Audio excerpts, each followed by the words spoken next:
സവാദ് ഒളിവിൽ കഴിഞ്ഞ അയൽ സംസ്ഥാനങ്ങളിലേക്കും NIA അന്വേഷണം വ്യാപിപ്പിക്കുന്നു എന്നുള്ളതാണ് ഈ ഘട്ടത്തിൽ പ്രധാനമായിട്ടും നൽകാൻ കഴിയുന്ന ഒരു വാർത്ത. അതായത് 13 വർഷത്തിന് ശേഷമാണ് സവാദ് പിടിയിലായത്.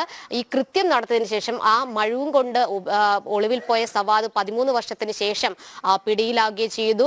സവാദിൽ നിന്ന് ലഭ്യമായിട്ടുള്ള വിവരങ്ങളുടെ അടിസ്ഥാനത്തിൽ തമിഴ്നാട്ടിലടക്കം സവാദ് ഒളിവിൽ കഴിഞ്ഞിട്ടുണ്ട്. മറ്റ് അയൽ സംസ്ഥാനങ്ങളിലും ഇയാൾ ഈ 13 വർഷത്തിനിടയ്ക്ക് വിവിധ ഘട്ടങ്ങളിൽ വിവിധ സമയങ്ങളിൽ ഒളിവിൽ കഴിഞ്ഞിട്ടുണ്ടെന്നാണ് NIA അനുമാനം. ഇതിന്റെ അടിസ്ഥാനത്തിലാണ് അന്വേഷണം വലിയ രീതിയിൽ വ്യാപിപ്പിക്കാനായിട്ട് അന്വേഷണ സംഘം ഒരുങ്ങുന്നത്. ഒപ്പം തന്നെ തിരിച്ചറിയൽ പരേഡിന് വേണ്ടിയിട്ട് പോലീസ് നിലവിൽ ACJ കോടതിയിൽ അപേക്ഷ നൽകിയിട്ടുണ്ട്. ഈ അപേക്ഷ കോടതി ഇപ്പോൾ തന്നെ അടുത്ത ദിവസം തന്നെ പരിഗണിക്കുമെന്നാണ് അറിയാൻ സാധിക്കുന്നത്. ഈ അപേക്ഷ പരിഗണിച്ചുകൊണ്ട് തിരിച്ചറിയൽ പരേഡ് നടത്തും. ഈ കേസിലെ തന്നെ പ്രധാന സാക്ഷി എന്ന് പറയുന്നത് ഈ ജോസഫ് മാഷാണ്. ഒപ്പം തന്നെ ഈ സവാദിനെ തിരിച്ചറിയേണ്ടത് ബന്ധുക്കൾ കൂടിയുണ്ട്. അത് സംബന്ധിച്ചുള്ള ഒരു പരേഡും അല്ലെങ്കിൽ ബന്ധുക്കളെ കൂടി മുൻനിർത്തിയുള്ള ഒരു തിരിച്ചറിയൽ പരേഡും പോലീസ് നടത്തുകയും ചെയ്യും. എന്തായാലും ഇതാണ് കൈവിട്ട് കേസുമായി ബന്ധപ്പെട്ടുള്ള അടുത്ത് നടക്കാൻ പോകുന്ന ഇനി ഒരു നടപടിക്രമം.